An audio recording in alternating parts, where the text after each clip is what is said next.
Welcome to Truth Be Found. I'm professional investigator Justin Yentes. Here we cut through the noise, dig deep, and uncover what others overlook. If you're ready to roll up your sleeves and get to the bottom of the story, you've come to the right place. Let's get to work.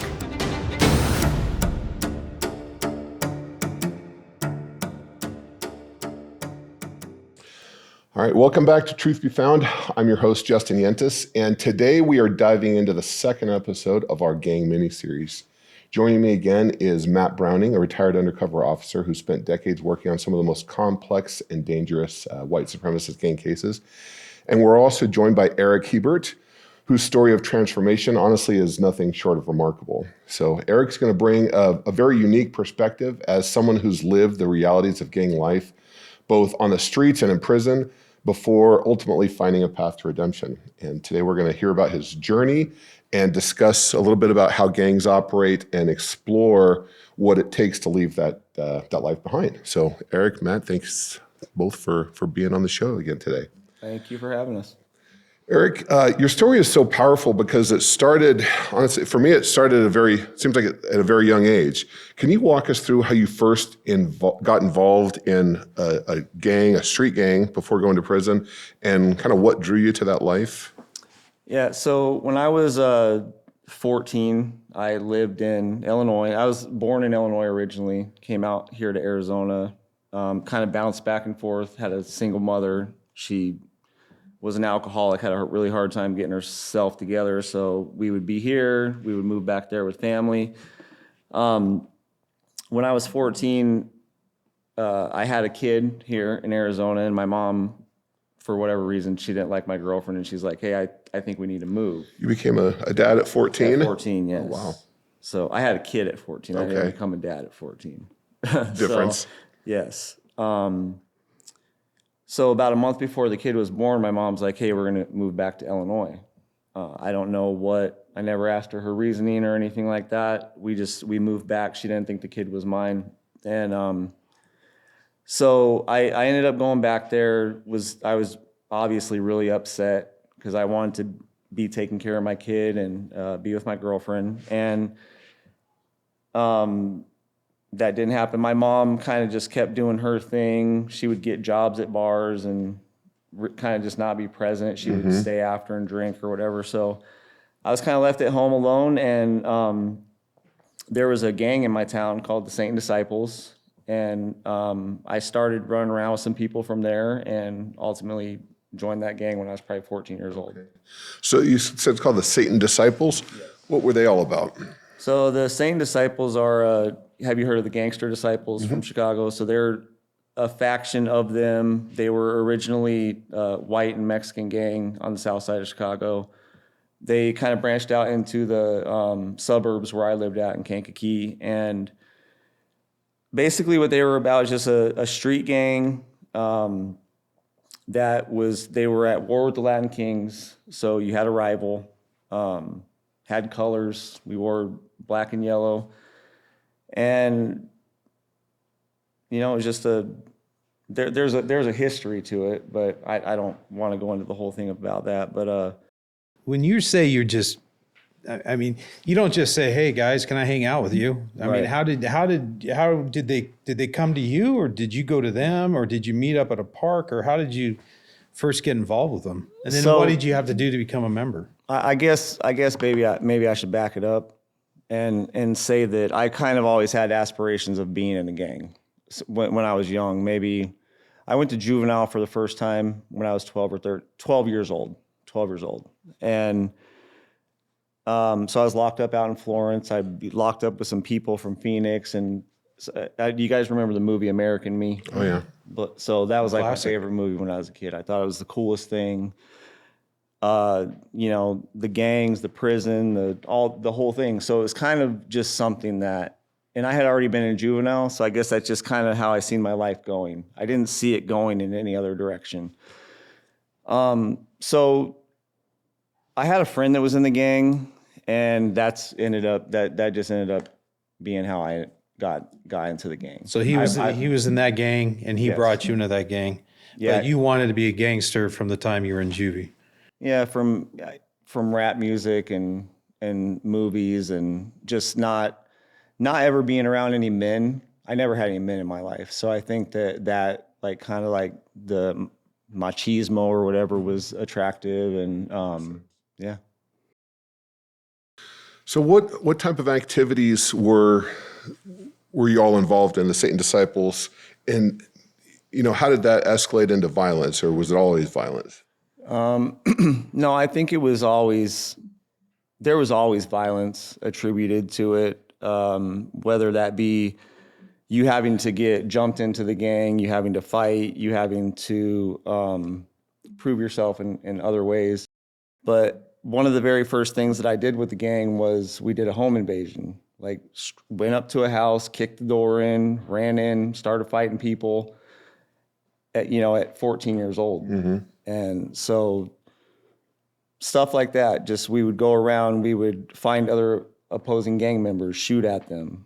In that instance, it was the Latin Kings that were your big rivals? Latin Kings. We also, our particular set didn't get along with GDs or anybody else. We were just kind of all the same disciples where I lived were just very wild, there was really no rules. They didn't want to go by the hierarchy. Now, and I like to, when we have these discussions, if there's certain terms that might not be understood on the, by all of our listeners to go back to those. You mentioned being jumped in. Yes. Can you tell us what that is and what that looked like for this specific organization? Yeah. So for our organization, it was you had to take.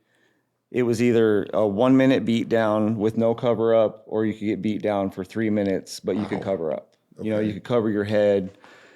And I think I told the story before. I chose to take the 1 minute with no cover up, and I first hit. I feel like I was probably knocked out, woke back up, so I got jumped in. They picked me up, dusted me off, and I was in. You were cool after that? Yeah. That's a long jump-in period. It is. And I think now, because I have kids in my house that are that young, and I think like I just couldn't even imagine. Mm-hmm. I know some of the MS-13, for example, it's a 13-second counting of the jump-in period. I'm surprised that it's so long. Yeah, and people are everybody's usually tired after about 20 seconds of beating the crap out of you, and you're kind of getting it easy, and some of them are they're stepping on you here and there, but it's still just psychologically it's a long time. So were you given a moniker after that, or a nickname? I did have a moniker back then. Nobody's ever even asked me that about the Satan Disciples, but I went by Dopey D. Okay. I guess I have big ears. So Gotcha. Okay. It's a similarity with other gangs sometimes. Let me write that down. Dopey D. Yeah, so everybody had a D after their name for disciple. Gotcha. Yeah. All right. It's a common occurrence in a lot of different organizations, the jump-in period. Yeah. Let's see here. So your story doesn't end there.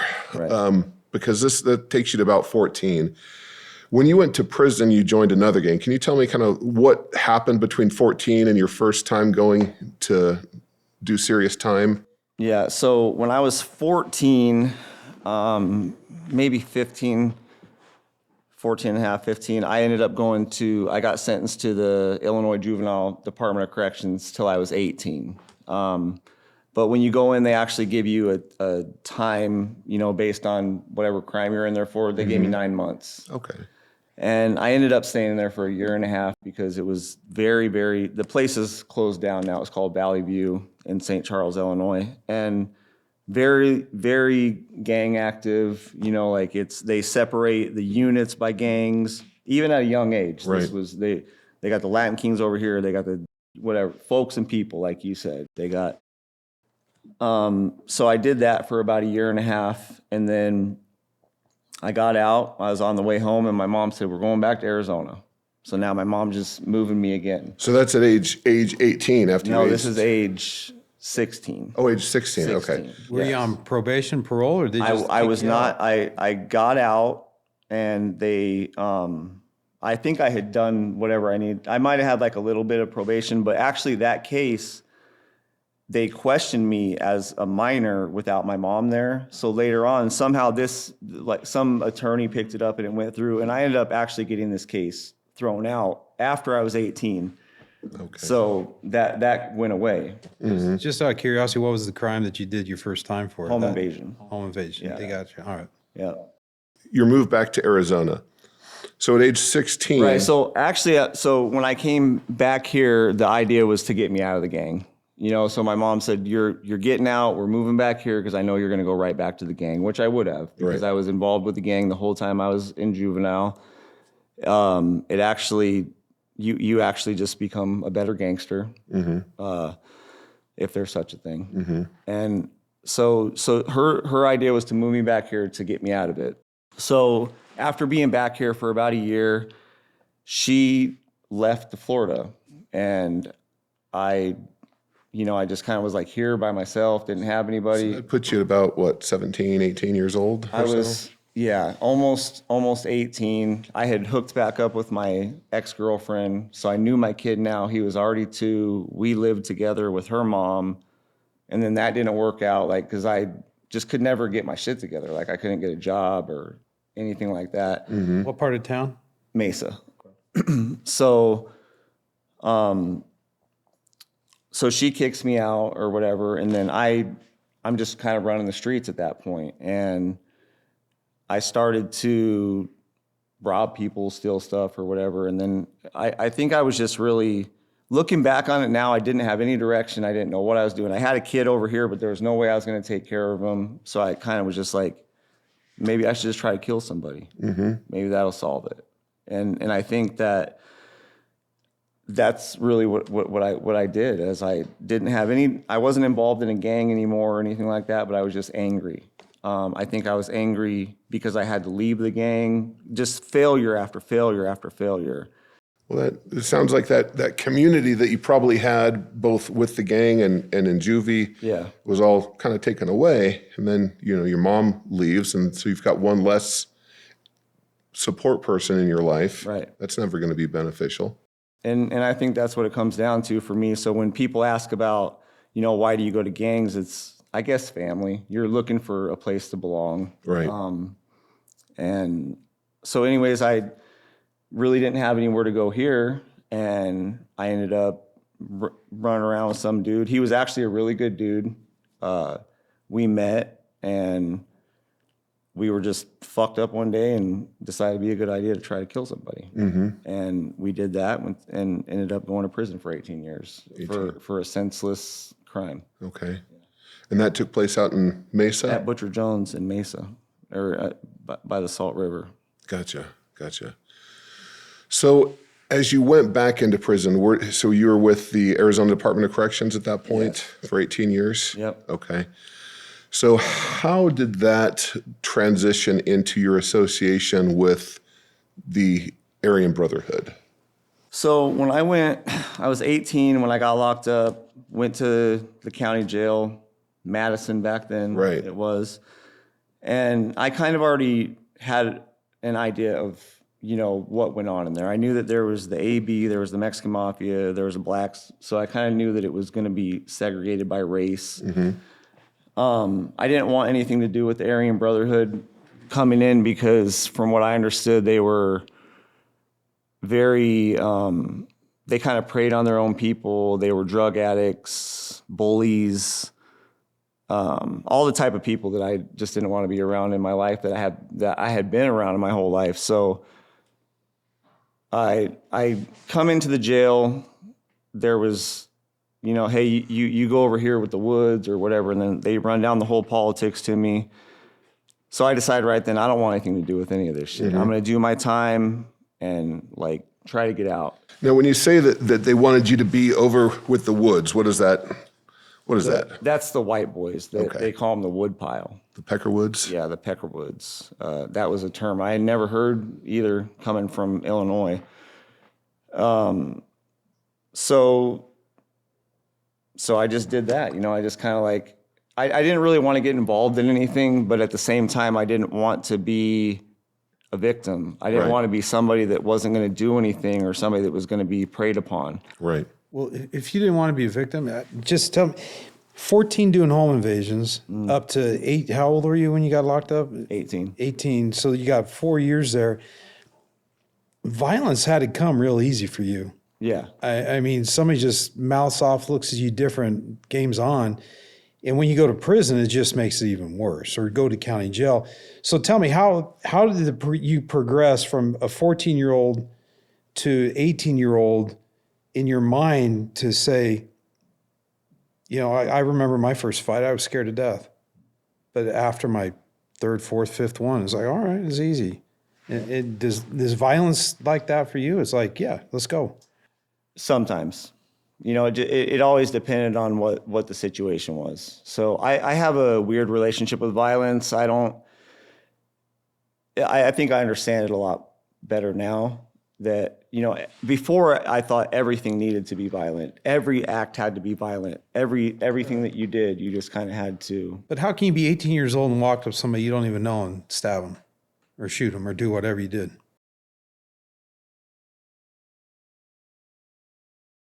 I don't know. Fear of something. I'm not really sure. Indoctrination, just this is the life I'm living? I don't know. It was just something. I feel like I had did everything else, so it was just now take somebody's life. Progression of life. I think so. In the defense community, when we get a crime that's, a homicide or a capital crime, we always look back into the person's life. And that's how Matt and I first met, an AB related homicide. And I was the investigator on it, and we needed to see what put this guy into the position where he was able to commit this crime. Put his life in context so that whoever was going to be making the decision on what happened to him had the full picture.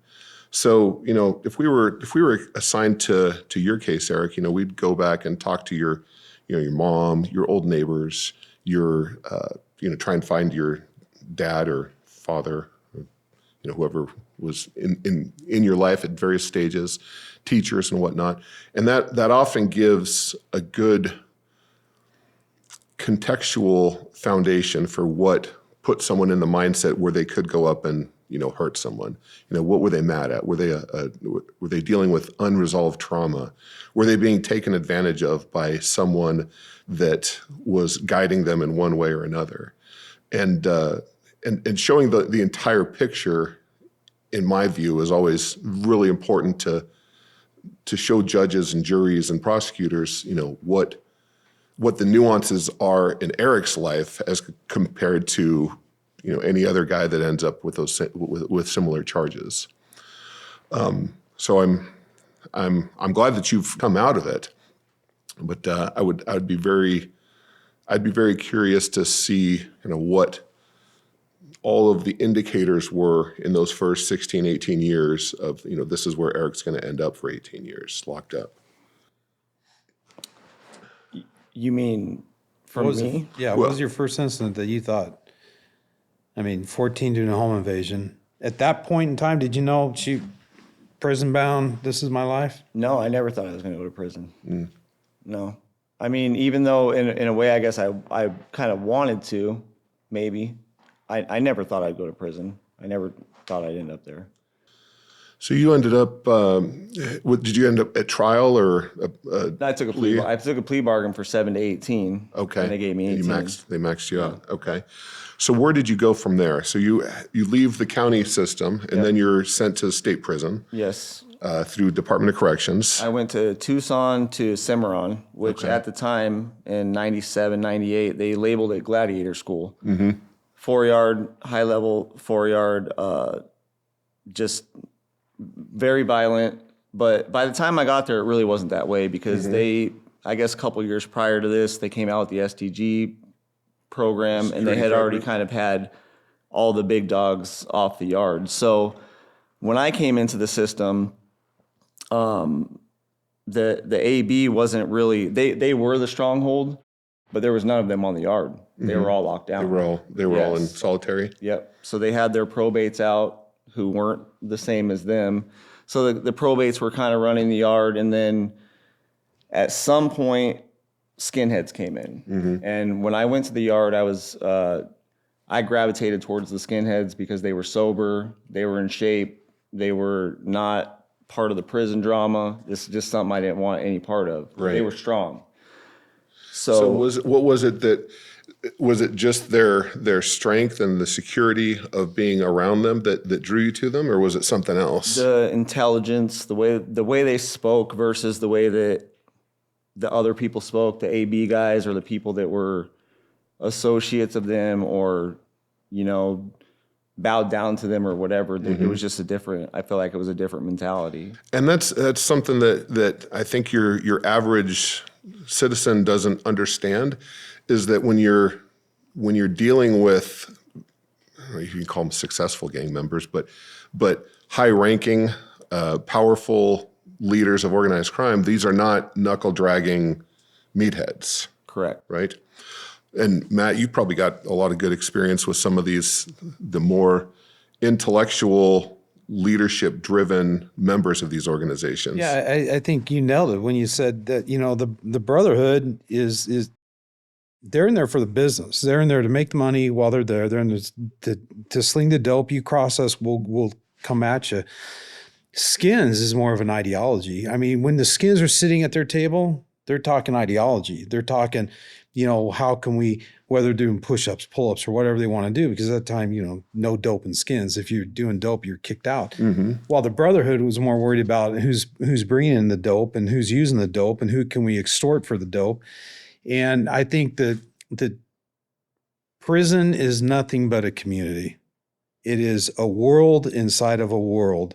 And you just no different from on the street. You got different people. You got business runners. You got guys, philosophers, and that's the difference between the two.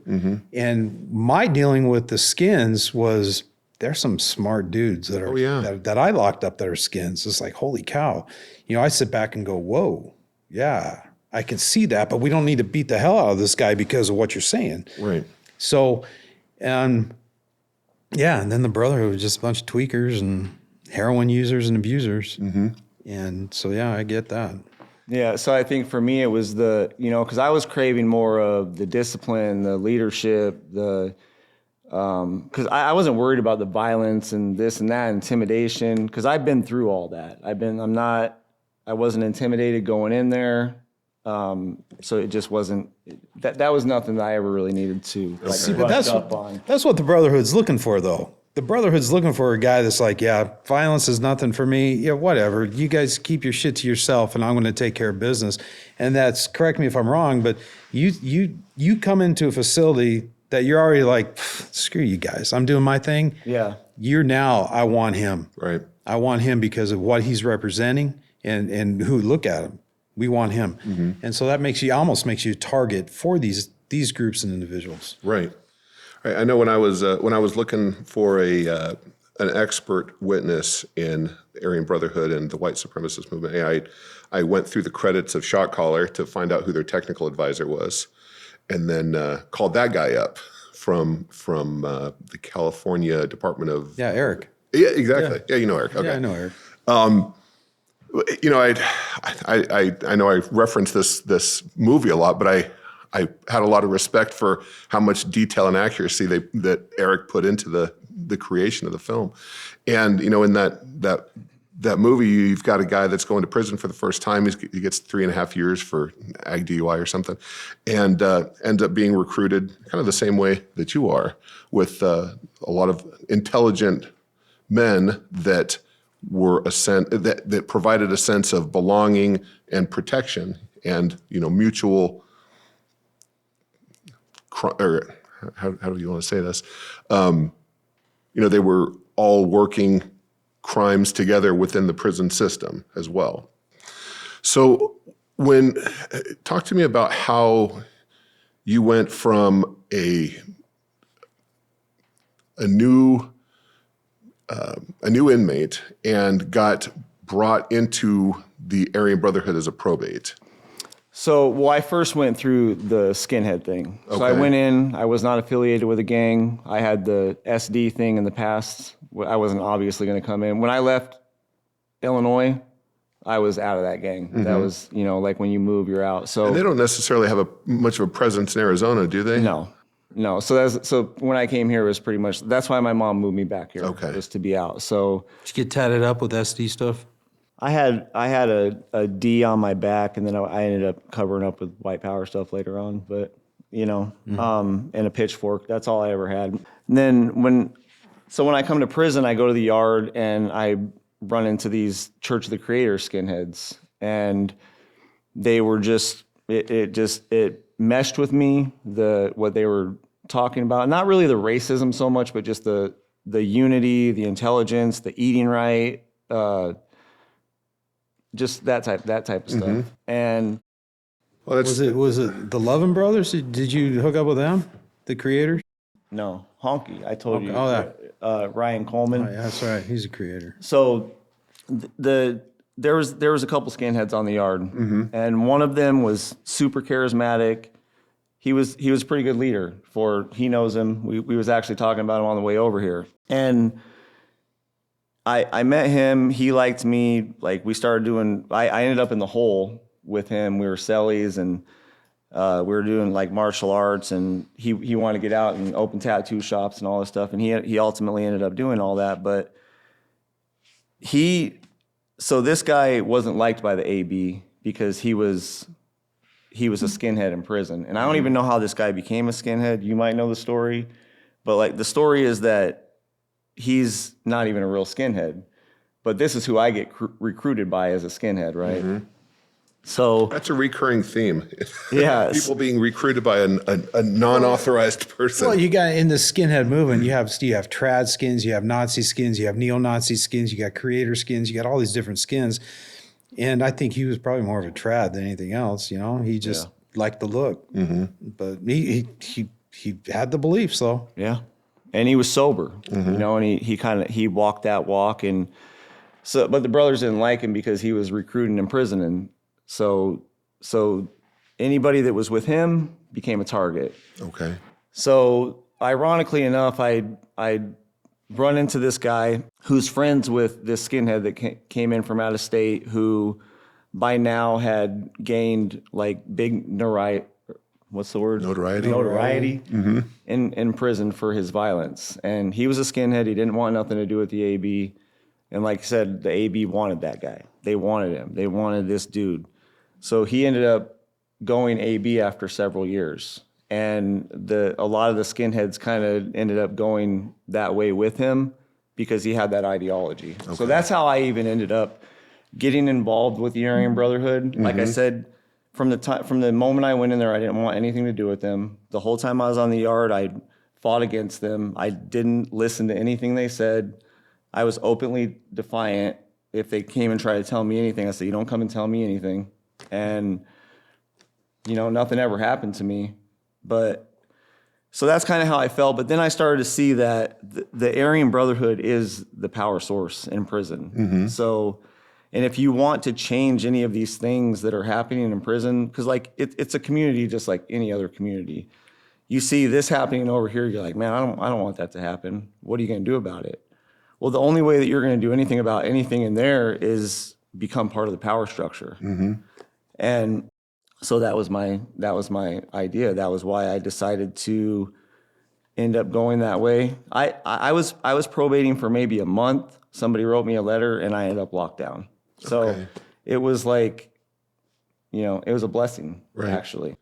Now, talk to us about this letter. How did that cause you to go into solitary or get locked down? So they have a STG is a security threat group. It's a process that they send people through. They validate them as gang members, and then they go to lockdown for 24 hours a day. You're locked in a cell by yourself, 9 other people in the pod, and that's just how you live until you want to renounce the gang or you get through the program and you can step down. So they have a point system. If you write a letter, it's so many points. If somebody writes you a letter, it's so many points. If they find a list in somebody's cell, it doesn't even have to be on the same yard. It could be across the state, and it has your name, and it's associated with other validated members. Done. Now you're got points Right. for that. So once your points add up to a certain amount, then you get validated. So I had all these things, the tattoos, whatever, blah, blah. So I ended up getting validated as a Aryan Brotherhood member. And I wasn't a member, I was a probate. Right. Probating, but to get the tattoos, did you have to get permission to get the tats, or did you just get them on your own? I got permission from the skinheads. I never got permission from the Aryan Brotherhood to do anything. So you went into the brothers with the tats already there from your skinhead time. Yeah. Yeah. Yeah. And See, so it's a perfect storm for you. Right. Right. Because back when you went to DOC, the Skins and Brothers hated each other. They did. They were fighting constantly back and forth. They completely hated each other. And then all of a sudden, I'll link it to a case with Monster we talked about, is that now they went to the Skins to kill a probate. And it's like, oh, game on. Now they're going to take people in because as time went on, the more crazy Skins started coming in. Mm-hmm. So you got the guys like we've talked about, and the Vinlander guys come in. You got the not Volkswagen, but you got your street level Skins coming in, and that whole progression from the late '90s into the early to mid 2000s created this huge funnel for this violent effect to happen. And you got in at the perfect storm. Yep. Makes sense. It does. It's a huge accomplishment that you were able to come out of that, because so many guys don't. Within the prison environment, how do you feel? I know this is a question for kind of both of you. How do you feel that these environments create opportunities for the prison gangs to recruit and maintain control? Well, I mean, for one, they're understaffed, right? There's more inmates than there are people guards. watching over the inmates. So there's very little oversight, I guess. And there's a lot that's going to get through the cracks. Mm-hmm. Break down your yard. Who, like the hierarchy, who's running it, doing everything else? It's different everywhere you go. So, I mean, you'll go to some yards where, okay, I'll give you a perfect example. When I actually started getting involved, understanding politics when I was in there, by the time I was maybe 22, 23 years old, I had made it back out. These are prison politics. Yeah, I had made it back out to a 4-yard after being in lockdown for an assault. And so I go to this yard, and David Bounds was there actually. He was a skinhead that was there, and he was actually very famously known for hating the AB as well. He's a Vinlander.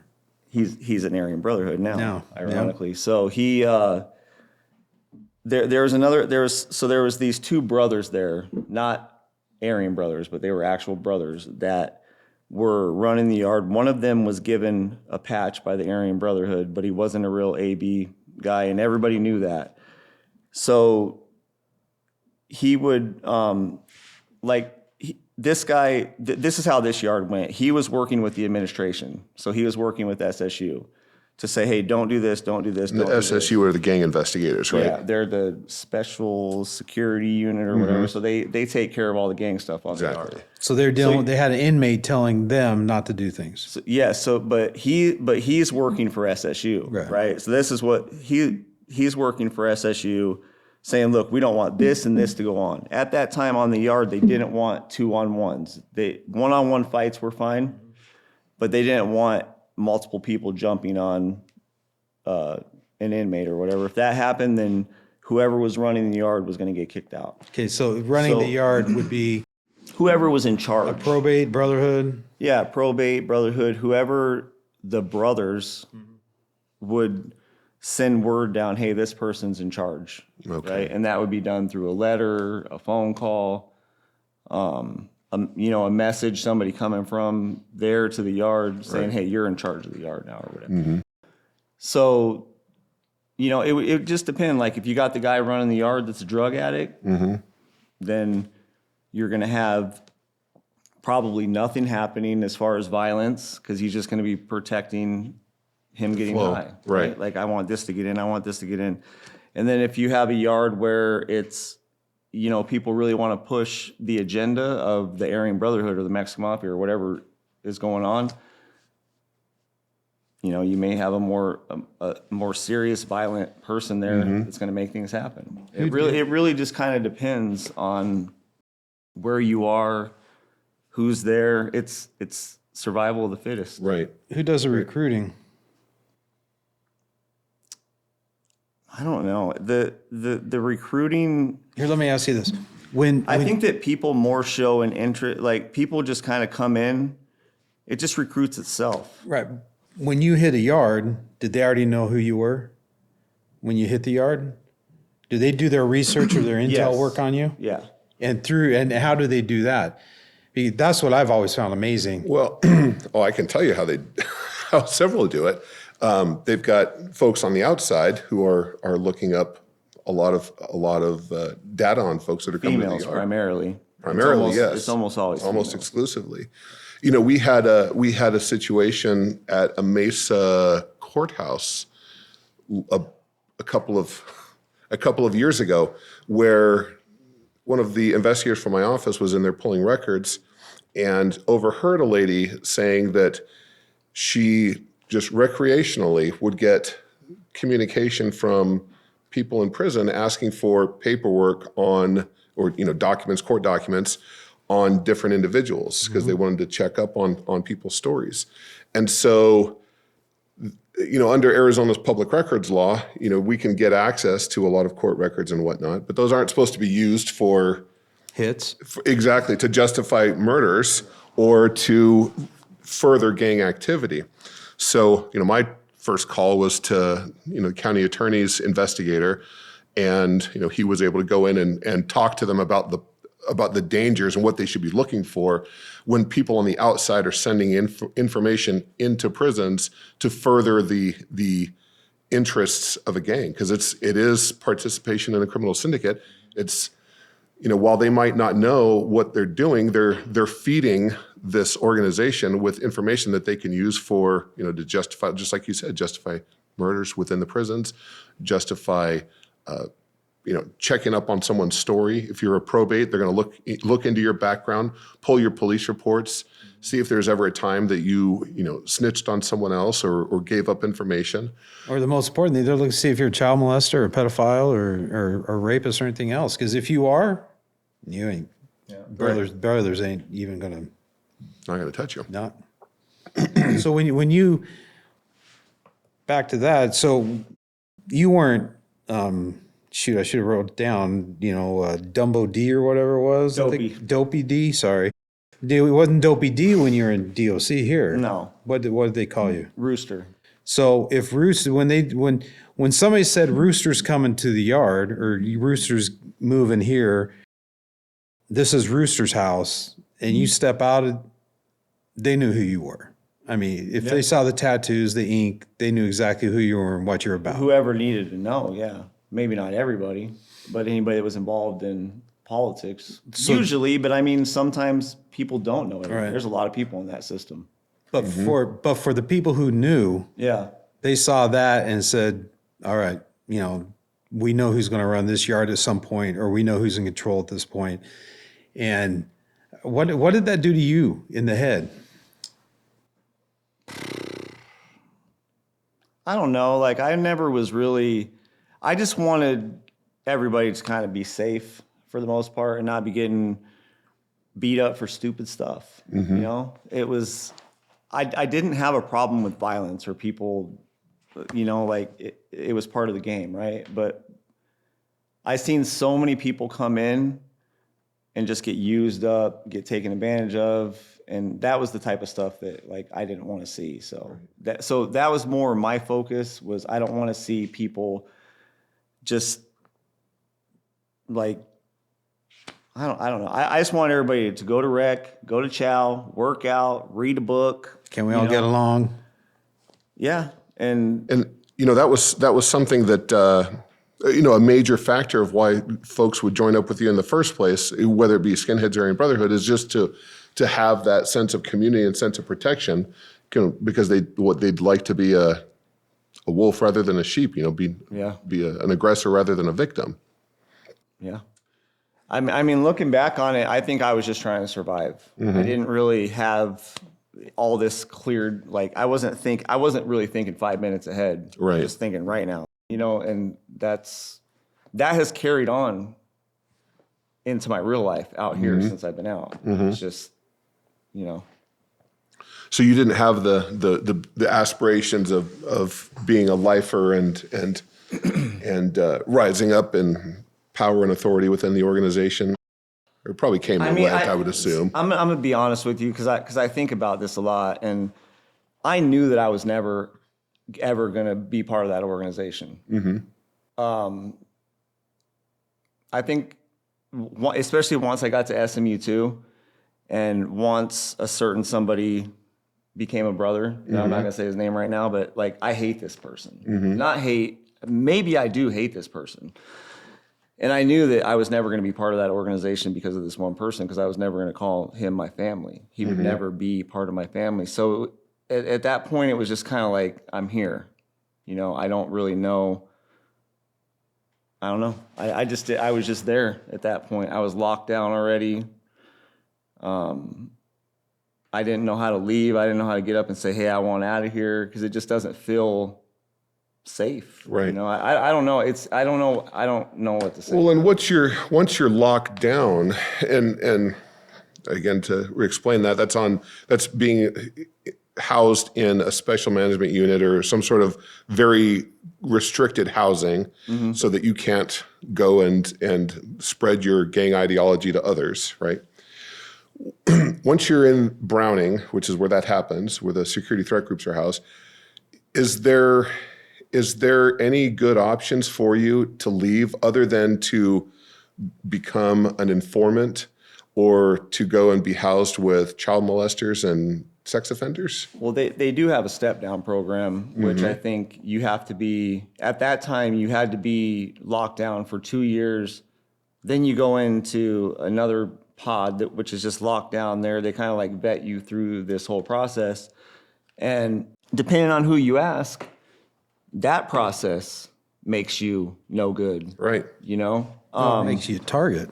Yeah. Well, to go through the step down program, at least based on all the interviews that I've done, there's a lot of questioning back and forth about the inner workings of the gang, and to successfully go through that process, you do have to give up information right, to show that you're serious.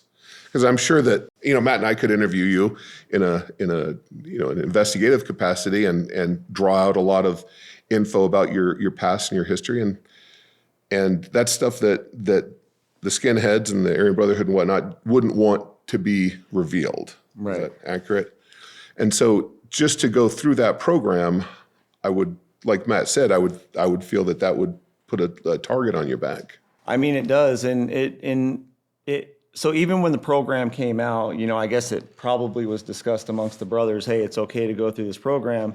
But as you have the younger brothers coming in and these older brothers are trying to get out, these younger brothers have new ideas. Right. Right. So they have different morals, they have different everything. So this guy's no good anymore. This guy that brought up all these people, he's a piece of shit now. He's no good now. He's not about it anymore.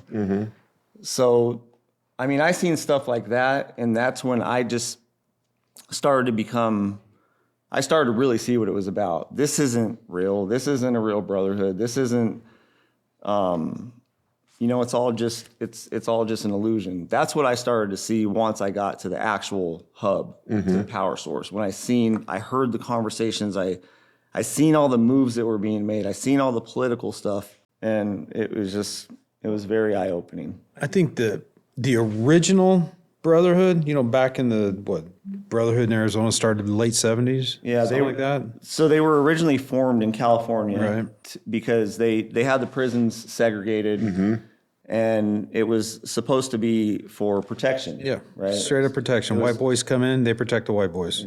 They protect the white boys, and then it became. So then it moves into a business. Now we're going to make money as we're protecting. And how do we make money? Well, we bring dope in, we sell dope. But what they're doing is they're creating drug addicts out of their own people. And now all of a sudden, so you have all this shift, and now you got Skins, which is anti-drug, all about the race, all about all these things, wanting to morph into Brotherhood. I mean, that had to be the conflict at the beginning when that happened had to go completely crazy. And it was very much a conflict because the Aryan Brotherhood has always been aligned with the Mexican Mafia. Right. So they're allies. And the skinheads really aren't looking for allies that are not white. So that was always a conflict. But now, like 2024, 2025, now if you look at the Brotherhood, they might as well just not Brotherhood, it should be Skin Crew, because they're all a bunch of old school skins that are running the Brotherhood, forcing the older guys out, making them go into lockdown or PC up or step down process or whatever. And now you're sitting here as I know one guy in particular, I'm sure you know who I'm talking about, who's sitting in his cell, scared to go on the yard because of what the skins are going to do to him because of all his time as a brother. Mm-hmm. And it's a mind screw is what it's to me. Yeah. I didn't live it. I mean, I was a police officer, so I know the different communities and different things. I had a guy come out and tell me, on a traffic stop, he looked at me and he goes, "You're Browning. He just got out of prison." I go, "Yeah." He goes, "Well, you got a hit on you." "Well, how do you know this?" "I saw the paper." He just got out of prison, and the prison was passing the paper around to all the skins that were in there that I locked up. And he told me there was a green light. And that's the intel work they do, not just on inmates, but on cops, on people, on defense, on everybody else. And I think it's important for people to understand that this is a freaking mess. It is. And what I think is more important for people to understand that people like you got out of it and now look back on it and go, holy crap, you realize I was one letter away from freaking sticking a 3-inch shank in somebody or a 6-inch shank or whatever it was. Mm-hmm. I mean, you got to look back at yourself and say, thank you, whoever wrote that letter. And I do. And I think there's a little bit more to it. I think I got settled up with a confidential informant. Mm-hmm. Ultimately kind of led to that, which I thank him. Mm-hmm. I still know him. He doesn't know. I've told other people that I think that I know that maybe he knows by now. But so however it worked out for me, it was just I got lucky. Yeah, I got lucky that I was able to just get exposed to it without. It's like we talked about the one guy that I know some of these people, and then I think, and I hear these stories, and I go, "What happened to him?" Right. Well, once you did whatever you did, there's no coming back from that. Yeah. So there's no retirement program for a prison gang. And there's no retirement once you've taken somebody's life. Correct. I don't think that. So that must be why they just continue to go on and on and on. You can't. It's just like, as a criminal, what can you do, right? You can make all the money, you can beat all the people up. What's next? Mm-hmm. Kill people. Yeah. Yeah, you either end up dead or in jail. It's doing life. Yes. Mm-hmm.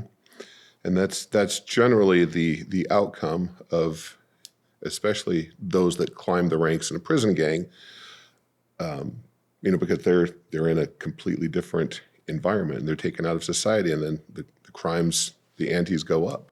Right. And I tell everybody all the time, if you want to be a gang member, well, then you better be prepared to be dead or in prison. Right. Because what is it to be a gang member? Mm-hmm. It's not just to support everybody that's in the gang, they want to be the top. They want to be the top person. Right. Whatever their reason is for being there, they want to be the one making the calls. Mm-hmm. And I think it's important what you're doing. Well, both you and Matt. There was a case that I was working on, and it involved you. In fact, I think you wrote about it in your book, the murder of someone outside of a pool hall. Yeah. And I went and I know all those guys too who you're talking about. Exactly. So I went and interviewed one of them in the West. He was in a prison. I can't remember which one he was in. But he said, I wish kids out there realize that this isn't as cool as they think it is. I see nothing but gray walls and sadness. And it shocked the hell out of me to be interviewing this guy that had been involved in the crime that I knew he was involved in. We were talking about some other issues, but to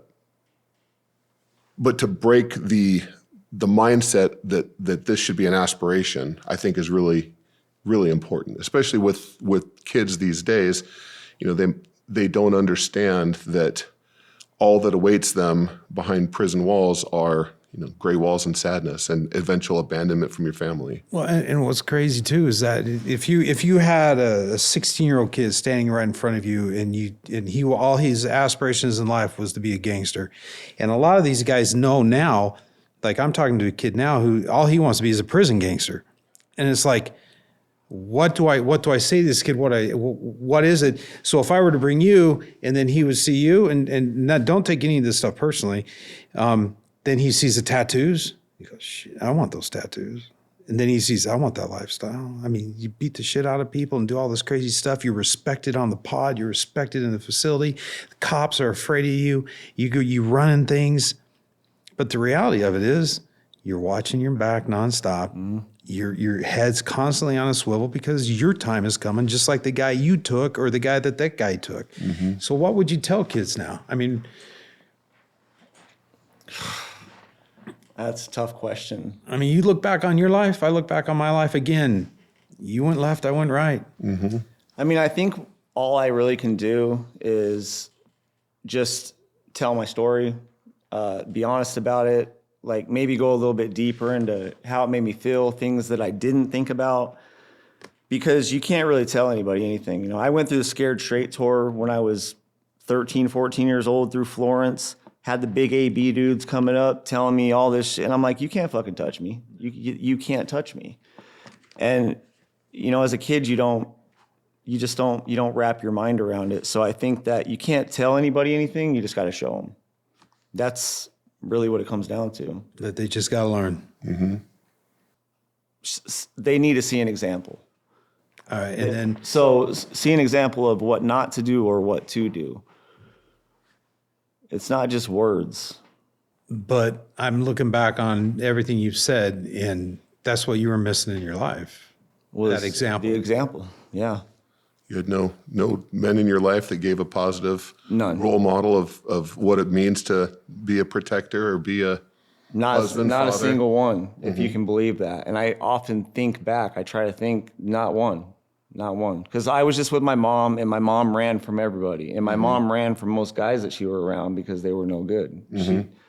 She was attracted to bikers, so she dated bikers. You probably know how some of that went. Oh, yeah. She got beat by every man she was ever with. Mm-hmm. Apparently, I may have witnessed some of that stuff too. I don't remember it, but it's but it led into. I've never trusted men, or I've never trusted men. I've never trusted any men. He's probably one of the first guys that I actually look up to, for real. Mm-hmm. I couldn't tell you too many more examples. Yeah. So, and I met him not even a year ago. Wow. I thought he was going to come to kill me. Seriously, thought he showed up to kill me. It wouldn't surprise me. I mean, I'm sure you've still got active hits on you. Yeah, I do. Yeah. But we laughed about it. But the thing is, and this is what we're missing. It goes back. We had the conversation, and I saw Eric for who he really is and what he stands for. And it's like, geez, dude. Yeah. And so, it's. I think what we're looking for are these people who are on all these different media outlets to stand up and be examples in our lives and do all the bull crap. And the thing is, we got somebody like Eric who's number one, willing to talk about it. Mm-hmm. Number two, willing to be vulnerable with anybody and share what he's been through. And number three, telling us exactly, I didn't have a man in my life, therefore, that's why I'm the way I am. So what do we say? Fathers, wake the freak up. Right. 100%. Educators, coaches, law enforcement, wake the freak up, because I don't have to take everybody to jail. Mm-hmm. I can have a talk. I don't have to give everybody a ticket on a traffic stop. I can pull somebody out of the car and say, are you all right? I don't have to be a football coach and yell in somebody's face. I can go up to them after practice and say, hey, what's going on? Because you're not. That's what we need in life. Right. And I think Eric nailed it. You just need something somewhere to make that left turn, make a U-turn to go back right. Oh, 100%, 100%. We've had that conversation. Even I've got a Mexican mafia client that I'm about 6 months older than him. We grew up 10 miles apart. Knew some of the same people from growing up and high school and whatnot. And the differences that when we've sat down and talked about our lives and seen how, just like Matt said, he went left, I went right. I had a dad, I had a very involved mom, had sisters, and went to Christian school growing up. And he had none of that. He didn't have a dad. He grew up on the streets. His mom was working. He was raised by his brothers and the other neighborhood kids. And that was in South Phoenix, and there wasn't a lot of good opportunities for him growing up. So grew up getting into trouble, and then ended up in juvie and in gangs and in prison. And it's a repeat story that we see time and again, where these problems or a disastrous home life leads to a life of crime and prison and police. And well, how many times do we have an opportunity to sit with somebody who's 14 years old doing stinking home invasions, goes up through the whole thing, gets locked up for what you said, you wanted to kill a guy. He didn't die. Attempted murder, yeah. Attempted murder. He didn't die. Gets into the system, radicalizes, and I'll say radicalizes into the skinhead movement, then morphs into probate for the Brotherhood. I mean, there's not a side of society that I think that you can't touch on or talk about or see.